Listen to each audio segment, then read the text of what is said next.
हमारे भोजपुरी वाले जो पवन सिंह है वो चाहते हैं खेसारी लाल यादव इनके पैर छुएं। यहाँ से पैर छूना स्टार्ट किया, ठीक है, यहाँ से फिर यहाँ तक आ गया, अब इसके आगे नहीं बोलूंगा। एग्जैक्टली सेम रवि किशन भी यही चीज चाहते हैं। नीचे से लोग फिर यहाँ तक छूने लगा।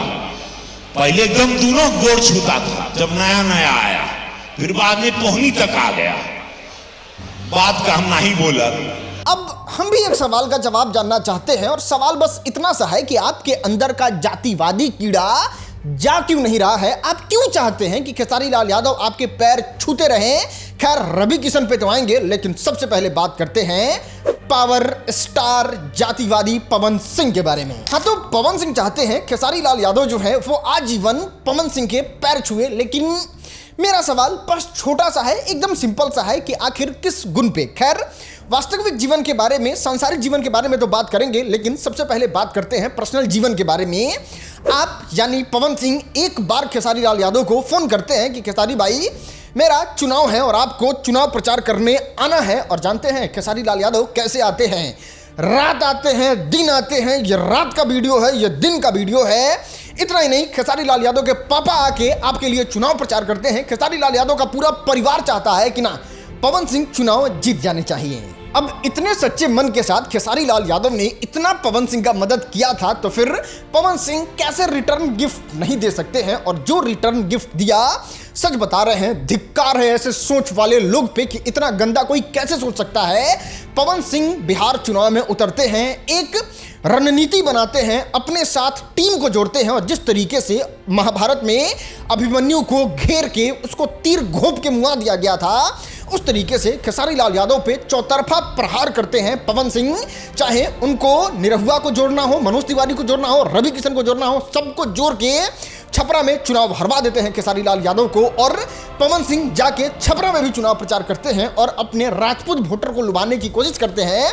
और आई थिंक सो जितने वोटर को पवन सिंह लुभा पाए होंगे, जितना भोजपुरी के सुपरस्टार माहौल बना पाए होंगे, बस उसी वोट की वजह से हार गए खेसारी लाल यादव। और ये वही खेसारी लाल यादव हैं जो रवि किशन का पैर छूते हैं। रवि किशन के लिए भी चुनाव प्रचार किए हैं, मनोज तिवारी के लिए भी चुनाव प्रचार किए हैं, निरहुआ के लिए भी चुनाव प्रचार किए हैं। और पवन सिंह वाला तो कौन नहीं जानता है जग में।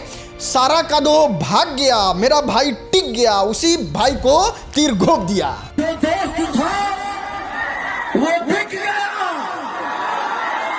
और ये मेरा राजकुमार राजा भाई दिल में टिक गया। सब पे भारी ये दो बिहारी पवन एंड आप यानी पवन सिंह हार गए सांसदी का चुनाव, लेकिन रितेश पांडे ने और खेसारी लाल यादव ने इस बात को साबित करके अपने दम पे इस बात को दिखा दिया कि पवन सिंह को जो 2 लाख से ज्यादा वोट मिला है उसके पीछे इन दोनों लोगों का बहुत बड़ा हाथ है। आप इस चीज को अपने आंख फाड़ के देखे हैं ना कि रितेश पांडे लगभग 50,000 वोट लेके आए हैं और खेसारी लाल यादव लगभग 1 लाख वोट लेके आए हैं। तो जब यही दोनों लोग जाके काराकाट में आपके लिए चुनाव प्रचार किए, तो फिर कैसे नहीं 1.5 लाख वोट जो है वो आपको इन लोगों की वजह से कन्वर्ट हुआ।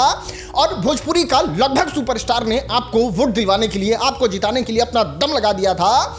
तो चलिए, और लोगों का पावर ज्यादा नहीं पकड़ते हैं, बस 20,000 भी इन सारे सुपरस्टार का ताकत पकड़ते हैं। तो फिर तो अगर आप अकेले जाके चुनाव प्रचार किए होते तो फिर आपके जमानत पे भी कयामत हो जाता। अगर ऐसा नहीं होता तो फिर अपने दम से भी तो कुछ वोट लाए होते और आपको तो जीतना चाहिए 2 लाख वोट से, जिस तरीके से रितेश पांडे अपने दम से जाके इतना वोट लेके आए हैं और वही खेसारी लाल यादव अपने दम से वोट लेके आए हैं। आपके दम से कितना वोट आया आप साबित करके दिखा दीजिए।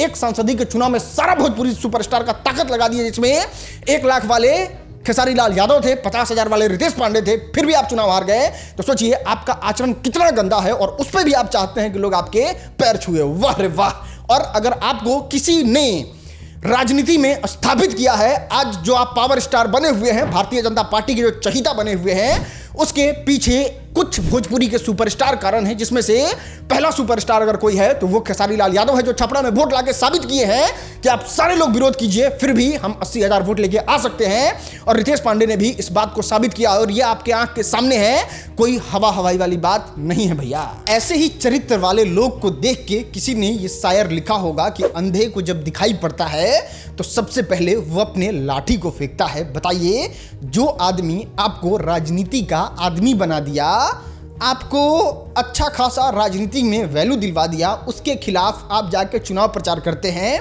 टीम बना के उसको हरवा देते हैं और आप ये भी अपेक्षा करते हैं कि ना ये तो मेरे हमेशा घुटने में रहना चाहिए, पैर पे पड़ते रहना चाहिए ना। अगर इस तरीके का कॉन्फिडेंस मेरे अंदर आ गया तो हम इधर उधर का चुनाव नहीं लड़ेंगे, सीधे जाके प्रधानमंत्री का चुनाव लड़ जाएंगे। आपके इतना कॉन्फिडेंस आ गया तो हाँ, हम समझते हैं आपके मन में ये सवाल जरूर आ रहा होगा कि राजन भाई कुछ सीनियरिटी जूनियरिटी का भी लिहाज होता है भाई, कुछ और पवन सिंह बहुत बड़े सुपरस्टार हैं, उनका अगर पैर नहीं छुएगा तो फिर तो बड़ा छोटा का लिहाज ही खत्म हो जाएगा। तो सही बात है, वो लिहाज लायक इंसान होना भी चाहिए। नहीं, हम आपसे सिंपल सा सवाल पूछना चाहते हैं, आखिर ऐसा कौन सा अवार्ड लेके चले आए हैं भोजपुरी फिल्म इंडस्ट्री में पवन सिंह, जिसको दिखा के हम लोग गौरवान्वित महसूस करें कि नहीं, पवन सिंह जो हैं ये भारत रत्न ला दिए हैं, या फिर संगीत के क्षेत्र में मिलने वाला ये अवार्ड जो सरकारी अवार्ड है वो पद्म विभूषण पद्मश्री, ऐसा कौन सा अवार्ड लेके आ गए हैं जिसके लिए इनका पैर छुआ जाए और इनको रिस्पेक्ट दिया जाए। नहीं, हम आपसे पूछना चाहते हैं, हम जानना चाहते हैं, हमारा ज्ञान वर्धन कीजिए। इसमें आके कमेंट में बुरा भला बोलने से नहीं होगा। जिस तरीके से सब सुपरस्टार हैं उस तरीके से पवन सिंह भी हैं, तो फिर इसमें पैर ना छूने पे इतना ज्यादा इशू, माहौल और छूना ही चाहिए, ऐसा क्यों क्यों क्यों मजबूरी है भाई आपके नजर में? अरे चलो ठीक है, अवार्ड लेके नहीं आए, इसका मतलब क्या है कोई उनको प्रणाम नहीं करेगा? अरे हाँ भाई हाँ, लेकिन कम से कम इतिहास भी तो थोड़ा सही होना चाहिए। नहीं, इनका थोड़ा सा कुंडली खंगाल के देखो तो इनके ऊपर छियात्रा केस वाला मुकदमा दर्ज है मुंबई में, वो साफ इनके एफिडेविट में दर्ज है। थोड़ा सा और निकालोगे तो पता चलेगा कि किसी हीरोइन को बुलाया था कंप्रोमाइज करने के लिए। न्यूज हम नहीं कह रहे हैं, न्यूज आर्टिकल में एकदम उपस्थित हेडलाइन हाईलाइट करके आपको दिखा देते हैं। मोनिका मिश्रा को इस तरीके से टॉर्चर की कि वो बेचारी भोजपुरी फिल्म इंडस्ट्री छोड़ के चली गई। भरे स्टेज पे आप चुम्मा ले रहे हैं, अपने प्राइवेट पार्ट का इशारा करके लोग कह रहे हैं कि हम हइये समझिला। भोजपुरी फिल्म इंडस्ट्री में सबसे ज्यादा अगर दारू के लिए कोई बदनाम है भोजपुरी फिल्म इंडस्ट्री में, क्या इतना ज्यादा बदनाम दारू के लिए कोई नहीं होगा जितना पवन सिंह बदनाम है। पत्नी द्वारिये द्वारिये घूम रही है, कोर्ट का चक्कर लगा रही है, 4 लड़की का जीवन बर्बाद कर दिए हैं, लेकिन फिर भी ना भाई साहब के पैर छूना चाहिए लोग। अरे वो तो भाग मनाओ, आपको उल्टा पैर छूना चाहिए भोजपुरी फिल्म इंडस्ट्री के लोगों का कि बताइए इतना कर्म करने के बाद भी भोजपुरी फिल्म इंडस्ट्री वाले आपको गाना उना ठीक से गाने दे रहे हैं और भोजपुरी फिल्म इंडस्ट्री में रहने दे रहे हैं। नहीं तो जिस तरीके से उत्पात मचाया है ना आपने, अगर ज्योति सिंह बढ़िया फैमिली की रहती ना तो अभी तक आप जेल के अंदर बंद होते। जिस तरीके, चाहे ये छियात्रा केस में अभी तक बेल नहीं हुआ रहा था, बहुत लंबा केस है इसमें, लेकिन पता ना आप मतलब आपको तो क्या धन्यवाद कहिए, उठ खड़ा होकर धन्यवाद कहो भोजपुरी फिल्म इंडस्ट्री के लोगों का। और अगले बार से आपको लोगों का पैर छूना चाहिए, इतना उपकार है भोजपुरी फिल्म इंडस्ट्री के लोगों का आप पे।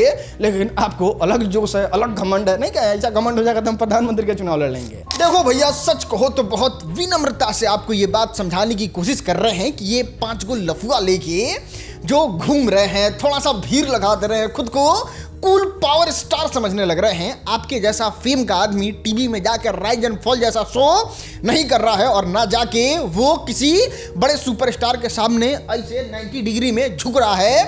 वो हजार करोड़ का फिल्म बना रहा है, वो फिल्म के बदौलत ही अपने स्टेट का काया पलट कर दे रहा है। जब वो भीड़ लगा रहा है तो ऐसा भीड़ लगा रहा है कि पूरा दुनिया देख रही है, लेकिन इनको पिंडिल करने से ही फुर्सत नहीं है।